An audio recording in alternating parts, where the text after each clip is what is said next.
اور پھر انہوں نے باب باندھا ہے بابو صفت الشمسی والقمر.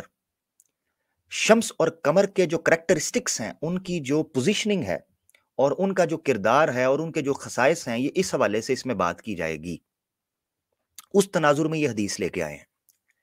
اس سے ایک چیز پتہ چلتی ہے یہ کہ چاند اور سورج اور دوسرے سیارے جو ہیں، ان کی تخلیق کا آغاز اور ان کی جو متفوضہ یا نافذ کی ہوئی ذمہ داریاں یا اپوائنٹمنٹس ہیں یا رسپانسبلٹی ڈیوٹیز جو ہیں وہ کیا ہیں، اس پر بات ہوگی. یہ ہے چیز. اب اس تناظر میں یہ حدیث آتی ہے. میں آپ کو حدیث سناتا ہوں. یہ مختصر حدیث ہے، میں ابھی طویل حدیث آپ کو جو ڈیٹیل ہے وہ دکھاؤں گا. حضرت ابو ذر غفاری رضی اللہ تعالیٰ عنہ کہتے ہیں کہ نبی کریم صلی اللہ علیہ وسلم نے جب سورج غروب ہوا تو ان سے پوچھا کہ تم کو معلوم ہے یہ سورج کہاں جاتا ہے؟ یہاں الفاظ ہیں جب وہ غروب ہوا. ابی ذر حین غربت الشمس. ابو ذر سے کہا جب سورج غروب ہوا. یہاں یہ الفاظ ہیں کہ غروب وقت کہا. اچھا کیا کہا؟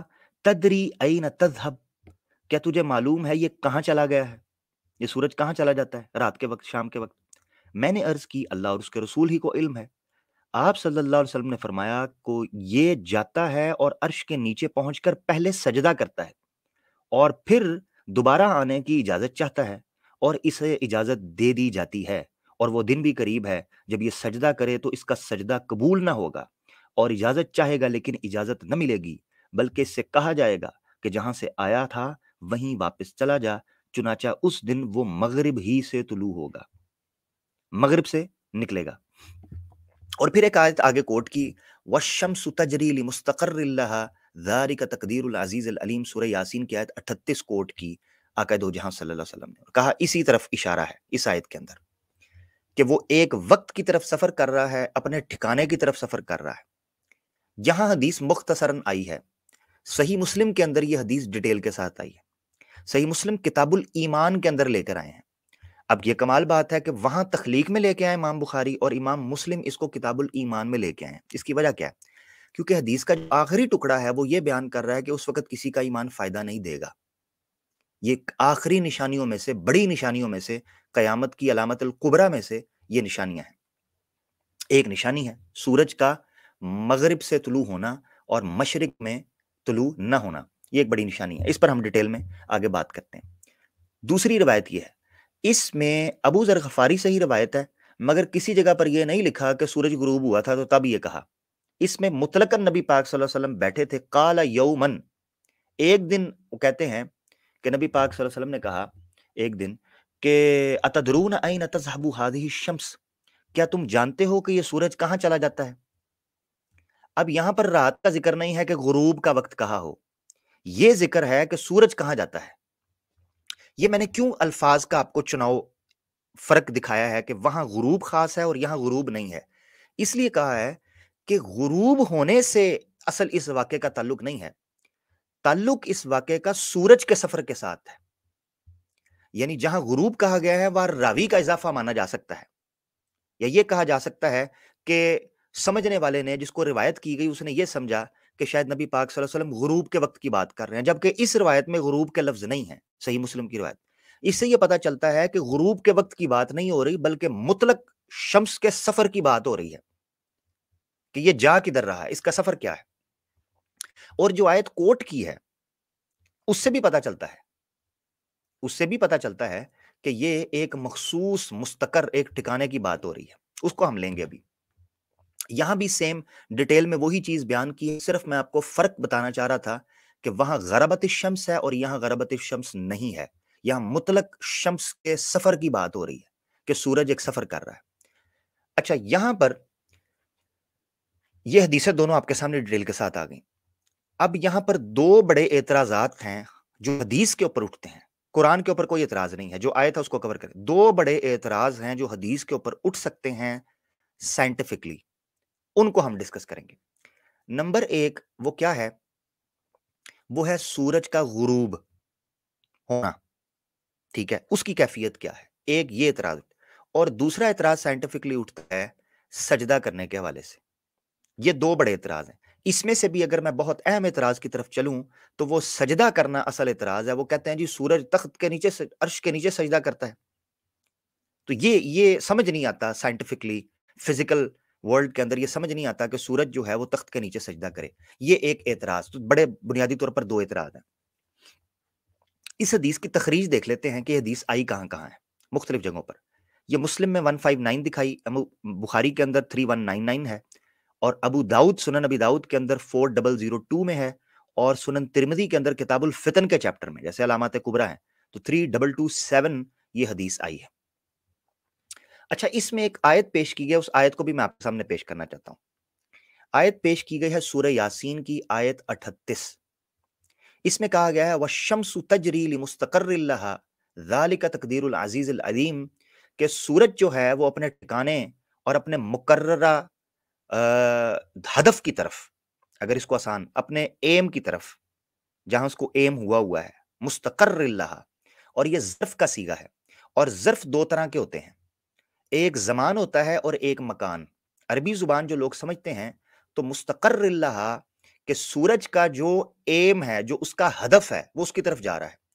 تو یہ اسم ظرف کا صیغہ ہے. ظرف ہوتا ہے دو طرح سے، ایک زمان اور ایک مکان.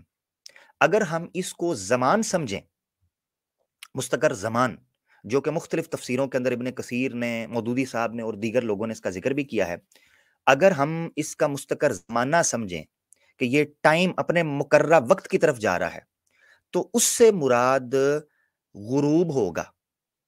غروب. اچھا، اب غروب کی کتنی قسمیں ہیں یہ بھی سمجھنا چاہیے.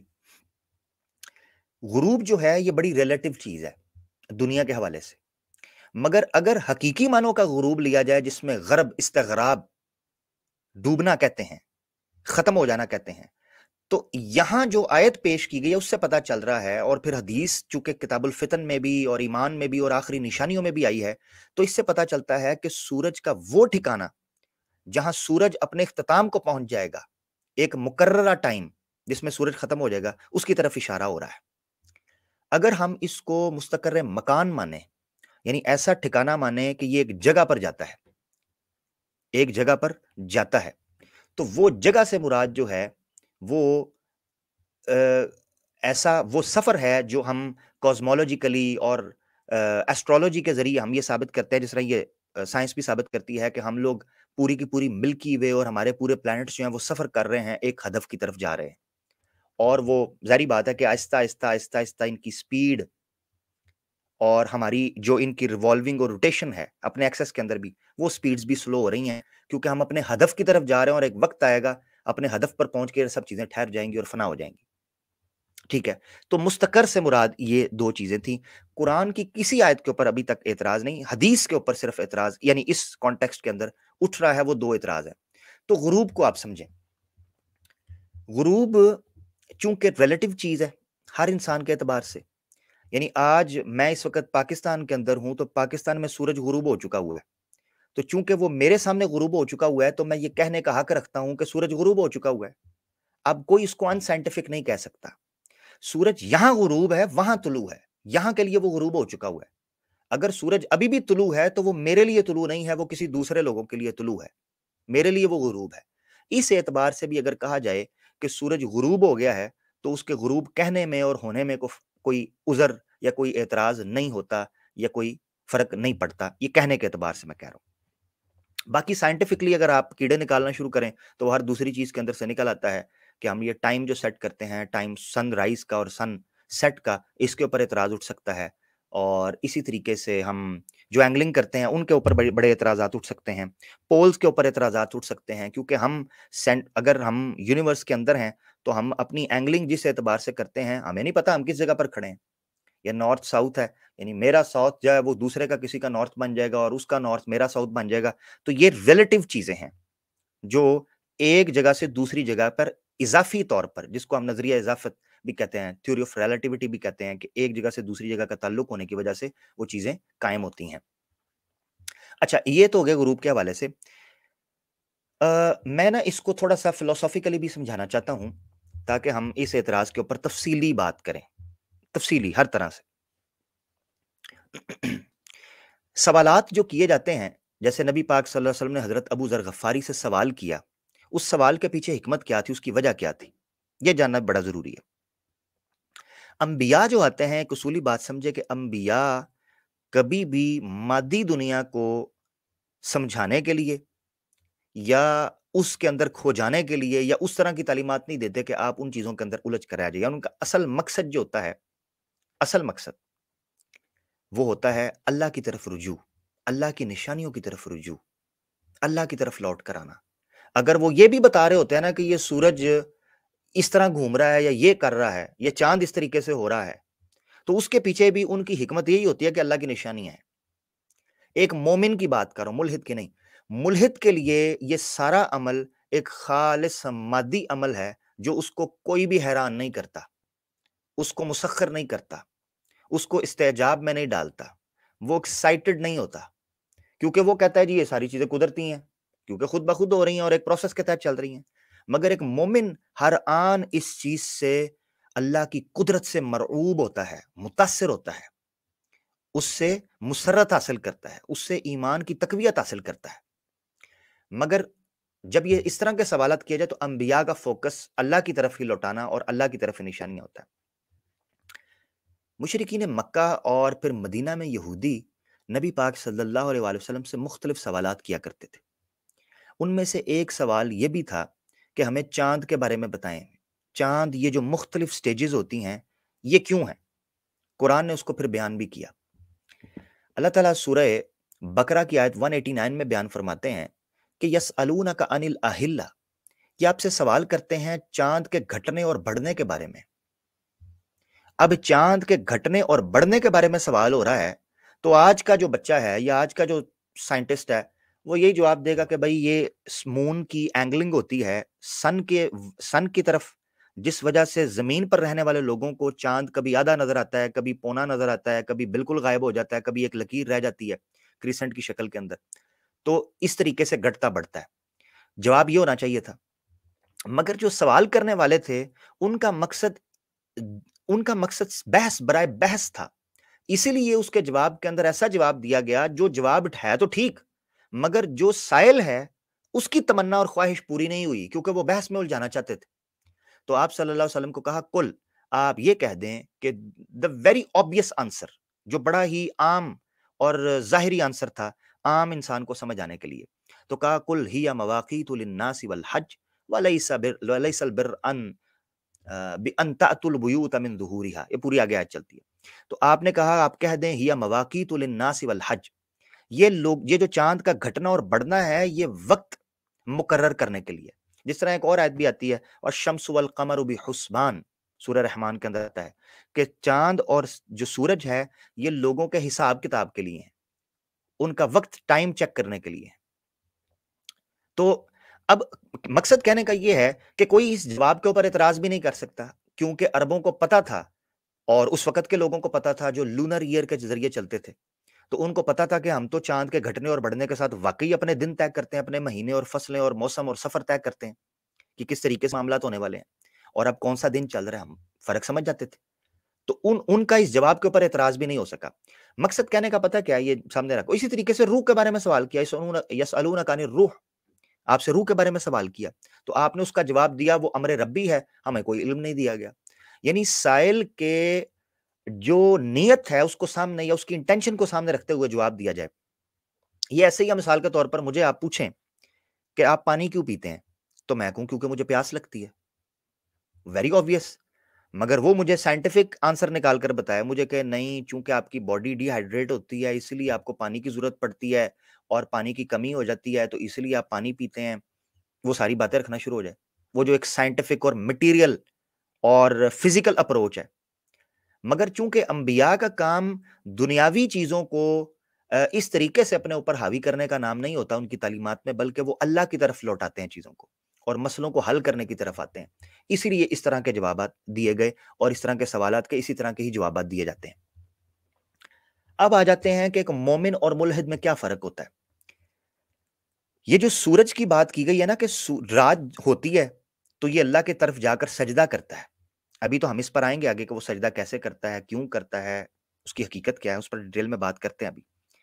مگر ابھی میں فلسفی سمجھا رہا ہوں، ایک اصولی نقطہ سامنے رکھ رہا ہوں کہ اللہ کے رسول نے یہ کیوں ابو ذر غفاری سے کہا. اور آپ کو یاد ہونا چاہیے کہ ابو ذر غفاری ایک نہایت فقر کو ماننے والے.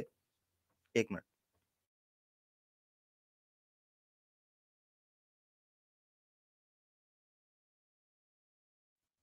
جی اچھا، ابو ذر غفاری رضی اللہ تعالیٰ عنہ جو ہے نا، وہ صوفی ٹائپ طبیعت کے تھے، درویش تھے، فقر والی ان کی طبیعت تھی. اچھا، انہی کو یہ بات کیوں کہی؟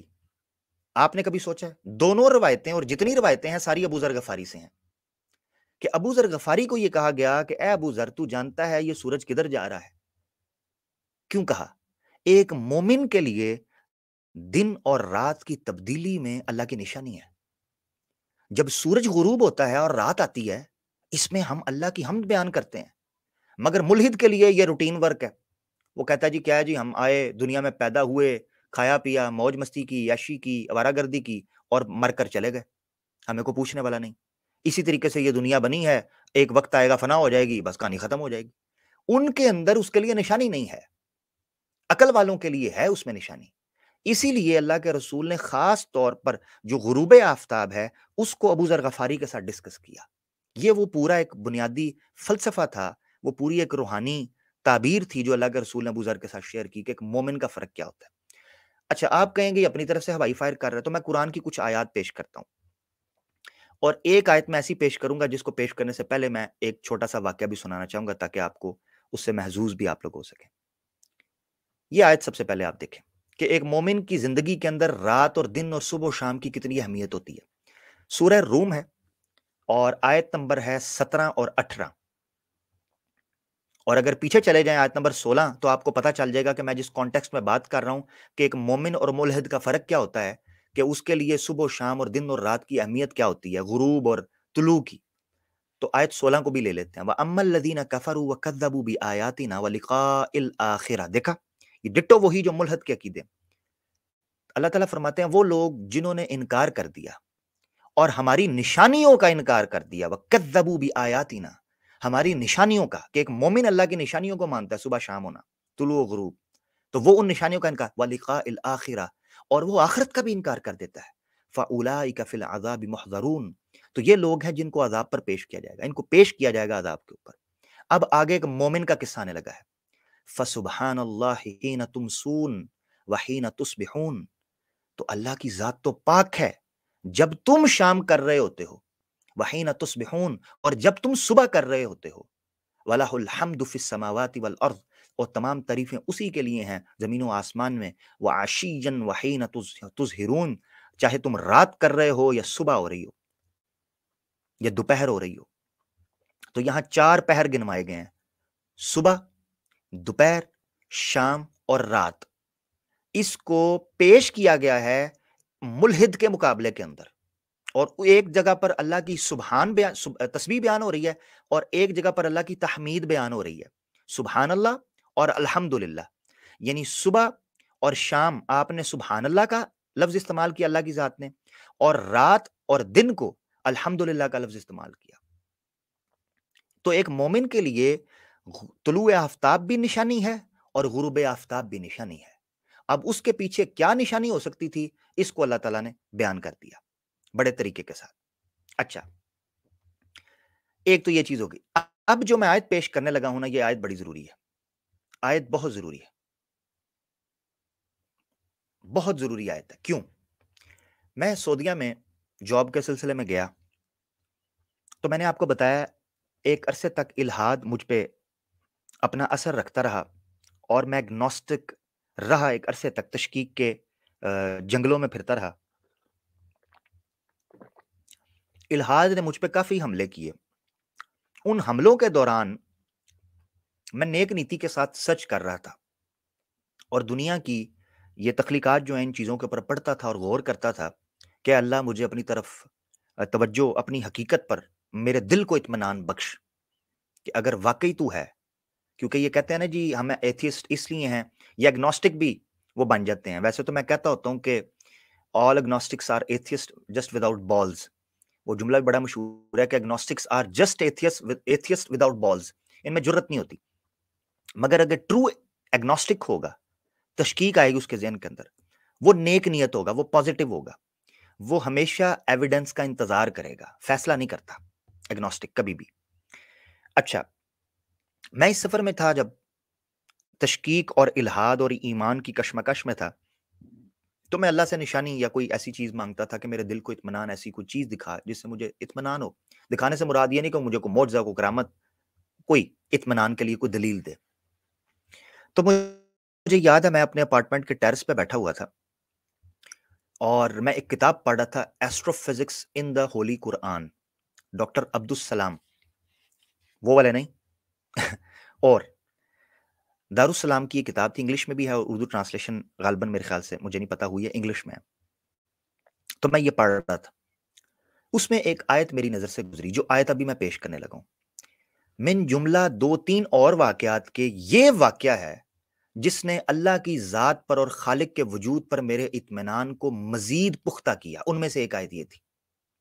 اب اس کو آج میں پیش اس لیے کر رہا ہوں کہ ایک مومن کے لیے دن اور رات اور صبح اور شام، یہ 4 پہر کیوں اتنے امپورٹنٹ ہیں، اور رات اور دن کی تبدیلی اور اختلاف اور تغیر، چونکہ سورج اور چاند سورج سے ریلیٹڈ ہے، ٹھیک ہے، کیوں ریلیٹڈ ہے اور اس کے اندر کیوں ایمان کی نشانی چھپی ہوئی ہے، اس آیت نے مجھے سمجھایا، میں آپ کے سامنے رکھنے لگا ہوں۔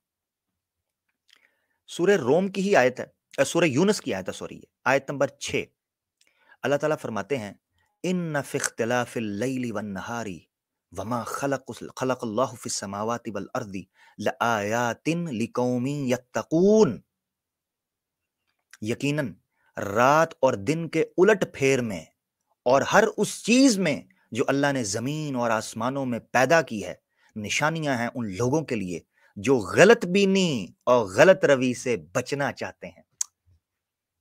میں نے جب یہ آیت پڑھی تو اس وقت سورج غروب ہو رہا تھا، میں اپنے ٹیرس پہ بیٹھا ہوا تھا، یعنی شام ڈھل رہی تھی، اور قدرتی بات ہے یہ آیت پڑھی میں نے۔ مجھے یاد ہے کہ میں نے کتاب بند کی اور قریباً آدھا گھنٹہ میں آنکھیں بند کر کے اور میں آپ دیدہ ہو گیا اور میں اللہ کو یاد کرتا رہا کہ اللہ نے صبح اور شام کے اندر جو نشانی متقین کے لیے، تقوی والوں کے لیے رکھی تھی، وہ میرے سامنے ہو رہی ہے۔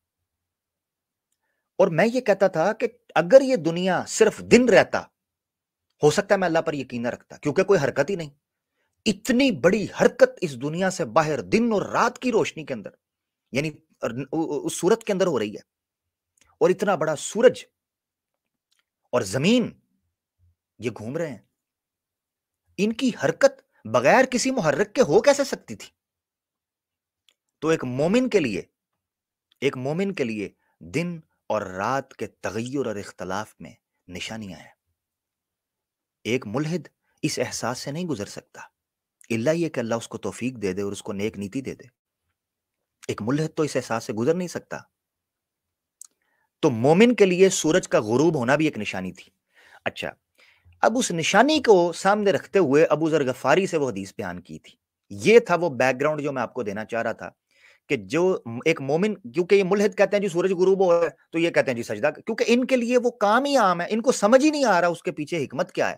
تو ایک مومن کے لیے تغیر لیل و نہار اور گردش لیل و نہار کے پیچھے اہمیت کیا ہے، یہ میں نے آپ کے سامنے قرآن کی آیتوں سے رکھی۔ اب آتے ہیں اصل مدعے کی طرف۔ یہ ہو گیا غروب اور طلوع کے مسئلے کے اوپر میرا موقف جو میں رکھنا چاہتا۔ اب ہم ڈسکس کرنے لگے ہیں سجدے کا اختلاف، کہ سجدہ کیا ہے، سجدے کو ہم سجدے رکھتے ہیں۔ ملحدین نے ٹھوکر کھائی اور منکرین حدیث نے بھی ٹھوکر کھائی اور غلطی کی کہ انہوں نے یہ سمجھا کہ سجدے ورڈ سے یہاں لٹرل میننگ مراد ہے، اور انہوں نے لٹرل میننگ بھی وہ لیا کہ جس طرح مسلمان سجدہ کرتے ہیں اس سے مراد بھی وہی سجدہ ہوگا، جبکہ اس سے بڑی معذرت کے ساتھ احمقانہ اور بے وقوف سوچ اور کوئی نہیں ہوگی کہ آپ سورج کے بارے میں جب یہ کانٹیکسٹ میں لفظ استعمال ہو تو آپ یہی کہنا شروع کر دیں کہ وہ بھی ایسے ہی سجدہ کرے گا، ہاتھ لگائے گا، نیچے جھکے گا، سجدہ کرے گا، تو ہمیں تو سورج سجدہ کرتے ہوئے دکھائی نہیں دیتا غروب ہوتے ہوئے، اور اللہ کا عرش بھی دکھائی نہیں دیتا، تو ہم کہتے ہیں کہ وہ کیسے کرتا ہوگا اور اعتراض کرنا شروع کر دیتے۔ تو منکرین حدیث کو تو میں پہلے پھکی دے دوں کہ قرآن کے اندر تو جو پرندے ہیں قرآن کے اندر جو 2 درخت ہیں اور قرآن کے اندر تو سورج کے سجدہ کرنے کی بھی آئی ہوئی ہے آیت، تو یہ حدیث کے اوپر اعتراض نہ کریں بلکہ قرآن کے اوپر کریں۔ اگر سجدہ کرنے کہ یہ سورج سجدہ کیسے کرتا ہے جی عرش کے نیچے، تو اگر سجدہ کرنے پر یہ اعتراض کرنا ہے وہ تو قرآن کے اندر آیتیں آئی ہیں، میں ابھی آپ کو دکھانے لگا ہوں، یہ لیں آپ کی اسکرین کے اوپر، اور پھر میں سجدہ سمجھاؤں گا تاکہ ملحدین اور منکرین حدیث دونوں کا اعتراض رفع ہو جائے۔ تو منکرین حدیث کو تو یہاں سے پکی لے لینی چاہیے کہ دنیا و ما فیہا کے اندر جتنی چیزیں ہیں وہ سجدہ کر رہی ہیں، تو اگر حدیث کا مذاق انہوں نے اس لیے اڑانا ہے کہ بھائی یہ دیکھو سجدہ ہے تو سورج سجدہ کہاں کرتا ہے، اس لیے حدیث کو نہیں مانتے، تو بھائی قرآن کو بھی نہ مانو، شوق سے مانو، ٹھیک ہے۔ آپ کے سامنے سورہ رعد کی آیت ہے 15، اللہ تعالیٰ فرماتے ہیں وَلِلَّهِ يَسْجُدُ مَنْ فِي السَّمَاوَاتِ وَالْأَرْضِ طَوْعًا وَكَرْهًا وَظِلَالُهُمْ بِالْغُدُوِّ وَالْآصَالِ، اللہ تعالیٰ فرماتے ہیں او اللہ کے لیے تو سجدہ کرتی ہے ہر چیز جو آسمانوں میں ہے اور زمین میں، چاہے وہ پسند کرتی ہو یا نہ کرتی ہو، وَظِلَالُهُمْ بِالْغُدُوِّ وَالْآصَالِ، اور صرف وہ نہیں سجدہ کر بلکہ ان کے سائے بھی سجدے کر رہے ہیں صبح و شام، ان کے سائے بھی، شیڈوز، یعنی زمین و آسمان میں جو کچھ ہے وہ خود بھی اور ان کے متعلقات بھی اللہ کے آگے سربہ سجود ہیں۔ اب یہاں بھی سجدہ آیا ہوا ہے تو منکرین حدیث سے میں کہوں گا کہ اس کا کیا کرنا ہے، یہاں تو ذرہ ذرہ سجدہ کر رہا ہے، تو پھر کہیں گے نہیں جی نہیں، وہ سجدے وہ خود ٹھیک ہو جائیں گے، ان کو یہ پھکی دیں، بلکہ آگے میں اور بھی پھکی دوں گا کیونکہ وہ مزید سارے ہیں، تو وہ آیت بھی میں رکھوں گا تو یہ خود بخود ان کے پٹری پر چڑھ جائیں گے، نہیں جی وہ سجدے سے مراد یہ ہے وہ ہے، تو بھئی حدیث میں بھی مراد یہ ہے وہ ہے جو آپ یہاں دیں گے، تو یہ منکرین حدیث بھی اس سے اپنی اصلاح کریں۔ دوسری آیت میں آپ کے سامنے رکھتا ہوں، یہاں مطلقاً عام کیٹاگوریکل اللہ نے فرمایا کہ زمین و آسمان میں جو بھی چیز ہے وہ سجدہ کرتی، اب اسپیسیفائی کرنے لگا ہوں، دوسری آیت کے اندر مزید اسپیسیفائی ہونے لگی ہیں چیزیں۔ اچھا یہ آپ کی اسکرین کے اوپر ہے سورہ حج کی آیت، سورہ حج کی آیت ہے جناب، یہ آپ کی اسکرین کے اوپر آیت نمبر 18، اللہ تعالیٰ فرماتے ہیں الم ترا، لو جی لفظ بھی یہاں آ گیا کہ کیا وہ دیکھتے نہیں ہیں۔ اب ملحدین یہی تو اعتراض کر رہے ہیں بھئی سورج ہمیں نظر نہیں آتا سجدہ کرتے ہوئے، منکرین حدیث بھی یہ کہتے ہیں، اب اللہ نے قرآن کے اندر کہہ دیا ہے کہ کیا تم دیکھتے نہیں، الم ترا، کیا تم دیکھتے نہیں، ان اللہ یسجد لہ من فی السماوات و من فی الارض، کہ اللہ کے لیے جو کچھ زمین و آسمان میں ہے سب سجدہ کیے ہوئے ہیں، والشمس والقمر والنجوم والجبال والشجر والدواب وکثیر من الناس وکثیر حق علیہ العذاب، اللہ کہتے ہیں کہ نہ زمین و آسمان تو عمومی کہہ دیا، سورج بھی، چاند بھی، ستارے بھی، پہاڑ بھی، درخت بھی، چوپاہے بھی، جانور بھی، اور بہت سے لوگ بھی سجدہ کیے ہوئے ہیں، اور کثیر ایسے ہیں جو نہیں کرتے، ان پر عذاب سچ ہو گیا ہوا ہے۔ اب یہ آیت بیان کر رہی ہے کہ کیا تم دیکھتے نہیں ہو، اب سوال یہ اٹھتا ہے کہ اللہ ہم دیکھتے ہیں مگر سجدہ کرتے ہوئے نہیں دیکھتے، ہاں یہ تھا ملحدین کا اعتراض کہ ہم نے کبھی نہیں دیکھا کہ سورج سجدہ کرتا ہے، تو ہم یہاں سمجھنے کی کوشش کریں گے پھر اللہ کی مراد کیا ہے سجدے سے، کیونکہ نظر تو کوئی بھی نہیں آ رہا سمپلی، اس کا مطلب یہ ہے کہ سجدے سے مراد کچھ اور ہے، سجدے سے مراد کیا ہے، آئیں اس کو بھی قرآن سے سمجھتے ہیں، کیونکہ قرآن پر اعتراض ہے تو قرآن کی قرآن سے ہی سمجھنی پڑے گی۔ سجدہ اصل میں عربی زبان کے اندر جب سجدہ یسجدو بولا جاتا ہے تو اس سے ایک مراد تو وہ ہے جو خاص عبادت کے اندر مسلمان نماز کے اندر سجدہ کرتے ہیں، ٹھیک ہے، 2 سجدے کرتے ہیں نماز کے اندر، مگر جب یہ مطلقاً عالم کے اوپر بولا جائے، ایک یونیورسلی سجدے کا لفظ استعمال کیا جائے تو اس سے مراد سبمیشن اور سرنڈر ہوتا ہے۔ اب آپ کہیں گے یہ مطلب اپنی طرف سے کر رہے ہیں، تو ہم آپ کے سامنے قرآن کی آیت رکھتے ہیں کہ آپ ٹینشن نہیں لینی، یہ دیکھیں سورہ چیپٹر 16 کے اندر سورہ نحل بنتی ہے، یہ آیت 49، اللہ تعالیٰ فرماتے ہیں وَلِلَّهِ يَسْجُدُ مَا فِي السَّمَاوَاتِ وَمَا فِي الْأَرْضِ مِن دَابَّةٍ وَالْمَلَائِكَةِ، اللہ تعالیٰ فرماتے ہیں زمین و آسمان میں جو چیزیں ہیں چاہے چھپائے ہوں چاہے ملائکہ ہوں وہ سارے سجدہ کیے ہوئے ہیں، وَهُمْ لَا يَسْتَكْبِرُونَ، اس حال میں کہ وہ سرکشی، بغاوت اور روگردانی نہیں کرتے، سرنڈر کیے ہوئے ہیں، سبمیشن کیے ہوئے ہیں، سرنگو ہوئے ہیں، سر تسلیم خم کیے ہوئے ہیں،